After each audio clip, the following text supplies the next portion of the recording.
Some big movement last night in the American Association standings, and a night that one player is never going to forget. I'm Carter Woodiel. It's time for today's Whip Around, and we start between a matchup of first-place teams, Chicago and Fargo Moorhead. Pick things up in the first. Casey Hobson with his 7th home run of the season, a solo shot. The Dogs would take a 4-1 lead in this game at Newman Outdoor Field, but the Redhawks added 4 in the third, including this go-ahead 2-run home run from Reimer Liriano. His 5th home run of the season made it 5-4 Fargo Moorhead. In the 5th, though, Hobson would strike again, an RBI single. Michael Krause comes around to score and ties the game up for Chicago after stealing a base earlier, and the Dogs would add 3 in the 7th, including this ribby single from Ryan Lidge. Krause would come around to score again with a go-ahead run. Chicago tops the Redhawks 9-5, a Dolly Parton special in Fargo. Check this out from Cleburne and Nick Shumpert last night. What a night for him. This is a 2-run triple he had in the 3rd inning of this game. Later on in the 6th, he would smack an RBI double down the left field line, getting that bounce off the wall. He would lead off the 8th with this single, cleanly done to left field. And later on in that same inning, how about a grand slam to hit for the cycle? He's got 3 home runs this year.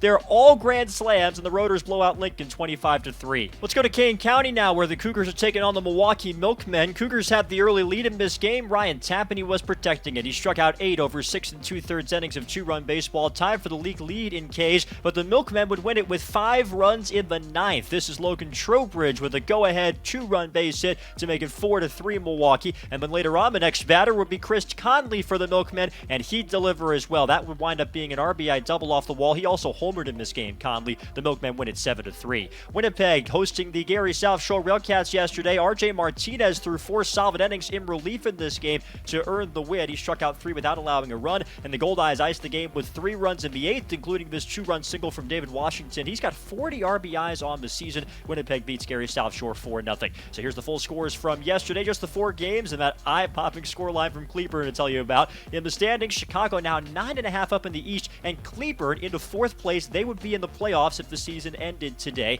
In the West Division, Fargo Moorhead's loss means they're no longer tied with Kansas City, and the Monarchs are all alone in 1st place atop the West Division standings. Tonight in the American Association, 2 games to tell you about. Those newly 1st place Kansas City Monarchs are going to Milwaukee to face the Milkmen, and Sioux City is at Lincoln at 7:05. And you can watch every single one of those games at aabaseball.tv. I'm Carter Woodiel for the American Association, where we play to win.